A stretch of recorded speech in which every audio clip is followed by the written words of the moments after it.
The effects of ash dieback on Kings Road, November 2014.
As you can see, it's quite bad all the way. Just about every ash tree along here is suffering.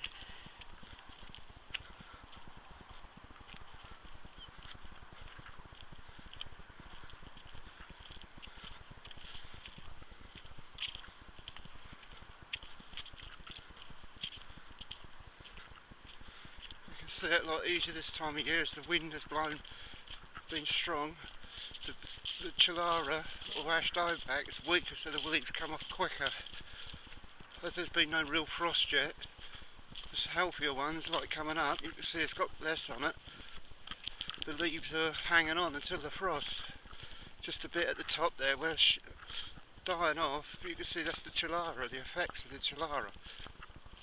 Or Hymenoscyphus Fraxineus actually.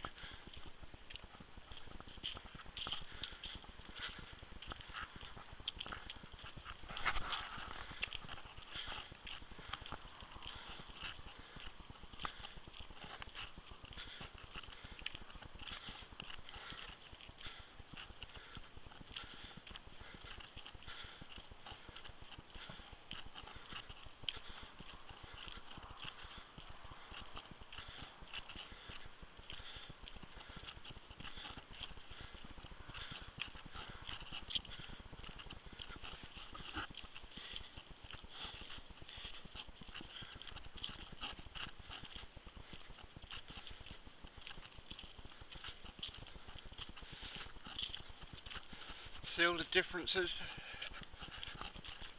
So that one has only got it sort of 25%. The one coming up on the right has got it 90–100% almost. But again, on the left, 30–40%.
Here we have coming up to a specimen on the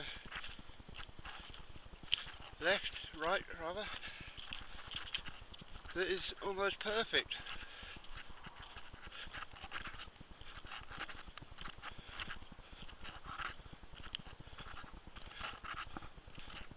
time next year I bet you most of that will be gone, dropped.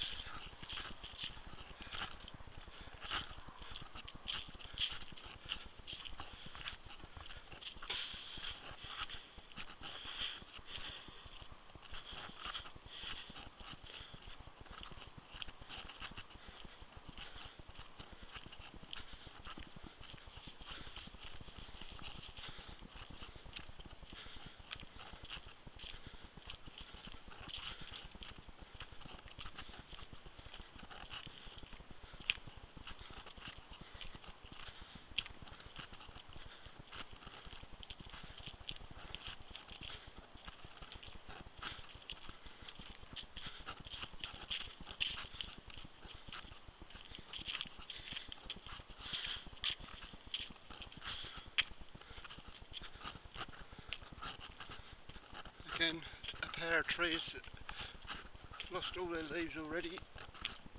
Good sign.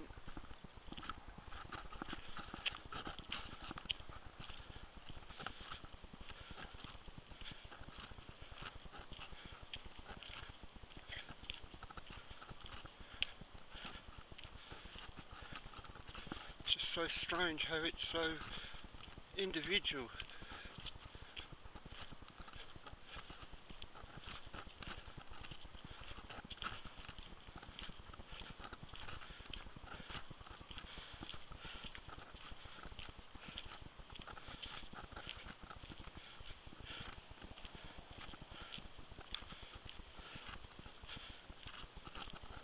Too individual again. I see the difference. Both got it.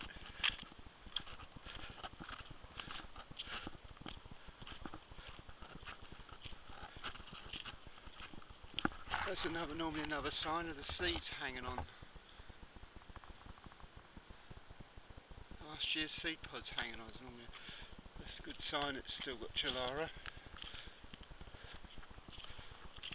Sorry, as I keep informing you, it's not Chilara, it's Hymenoscyphus Fraxineus.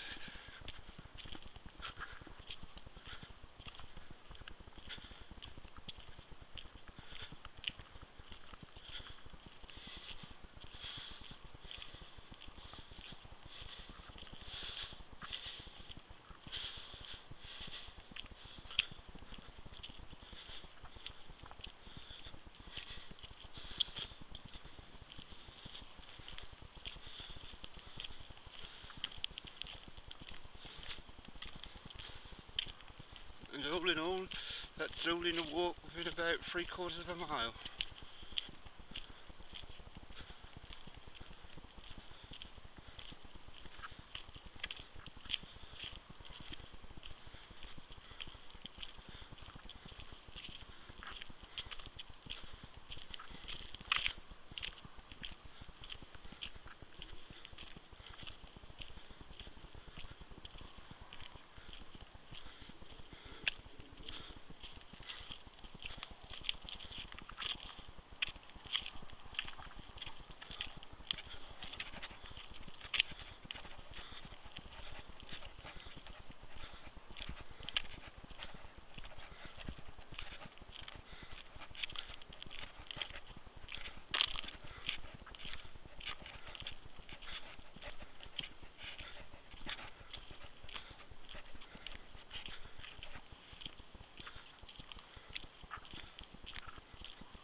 As you can see, 2 ash trees there beside each other. What a difference.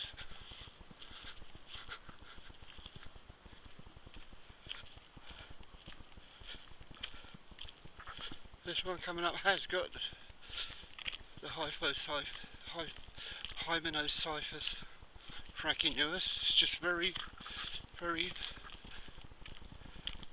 little at the moment, about under 10% of it. So this time next year, probably 50-70%.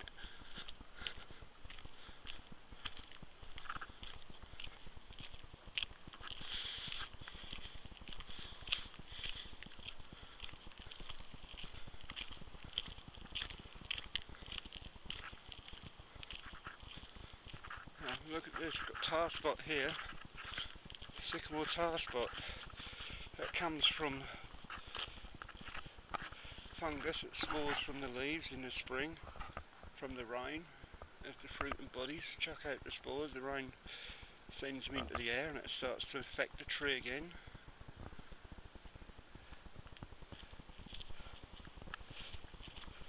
Different type of disease, but it still can be just as deadly to the tree as it weakens it.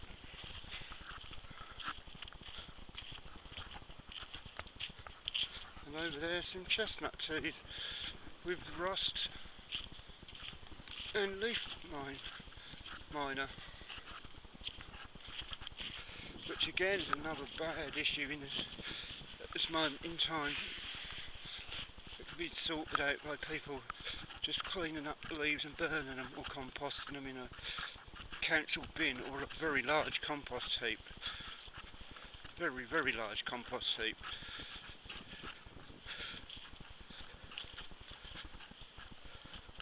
You can also bury them, but you need to go at least 30 centimetres to about 60 centimetres below, then put the soil back on top. And here we are, we're now going down towards Acton, off of Kings Lane.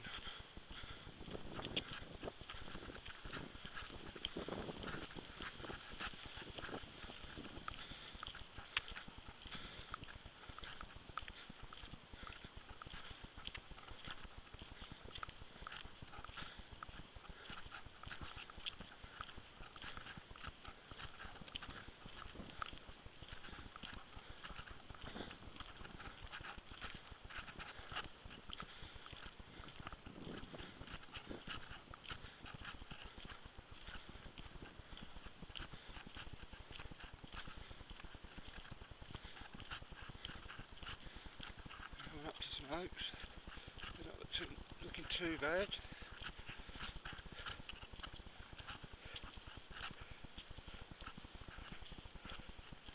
But here we come to the ash again.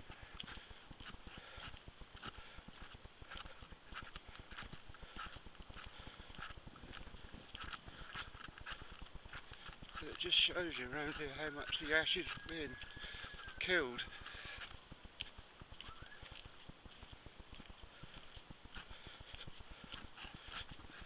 Making video diaries like this will be the only way we'll be able to keep recording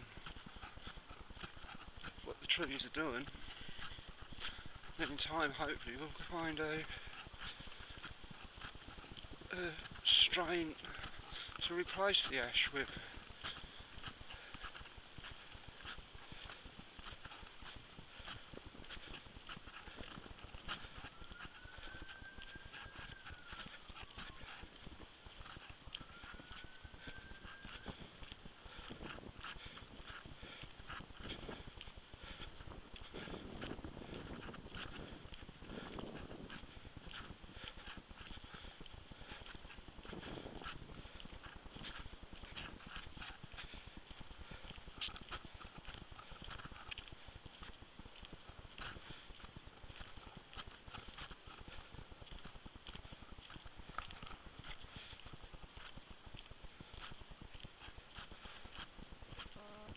It's a fairly young ash tree that's got it bad. Again.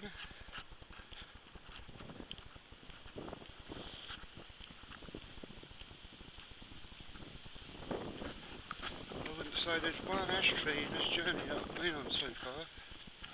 Like that one earlier, maybe. That's not got ash dieback.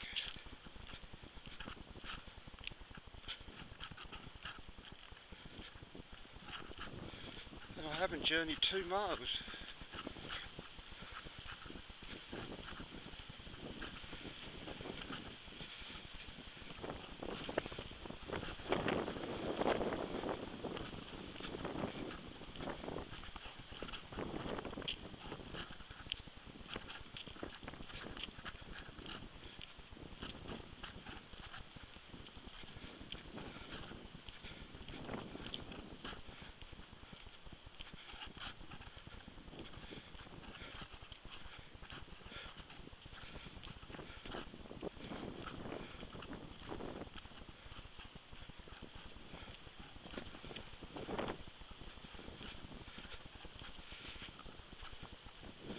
feeling a bit colder today. It's been for the months.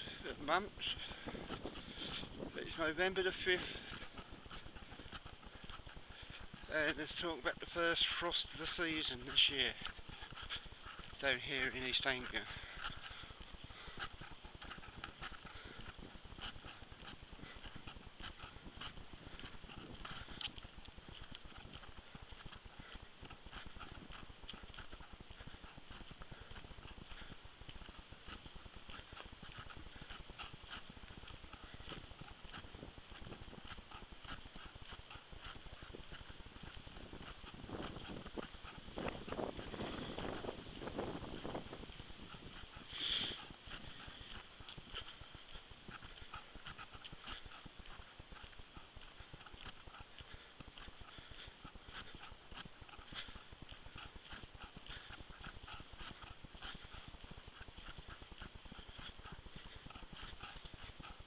Here we're coming up to the end of my little journey.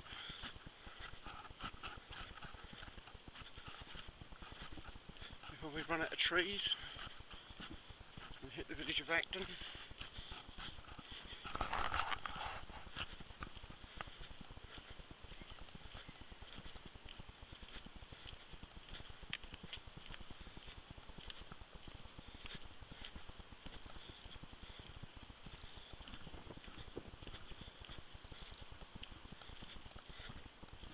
As you can see from some of the views on this, I live in a very lovely part of the world.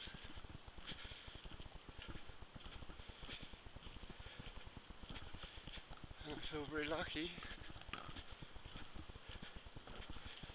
that the way things are going, with the trees, the landscape will severely change. Will be some of the last of the generation that have these privileges.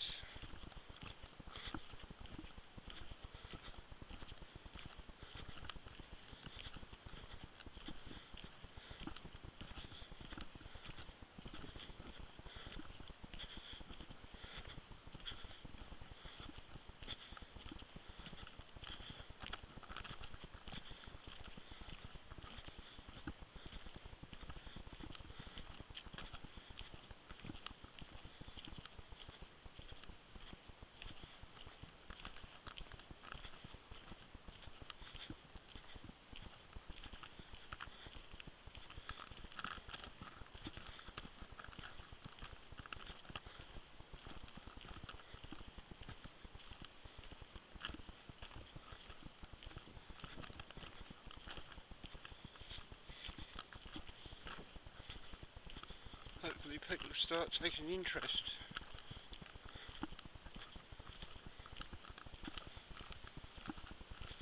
So there's not a lot we can do in this area now for the ash dieback. This is going to be any good to people in the low risk areas.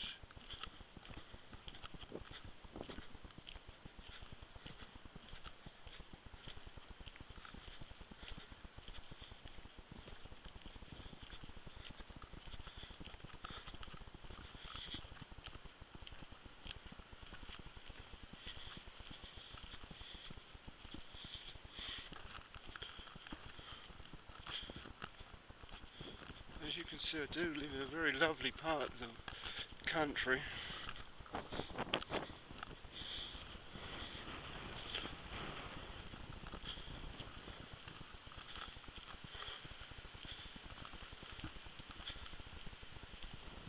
And now I'm about to hit the village of Acton. So I'll speak to you again soon.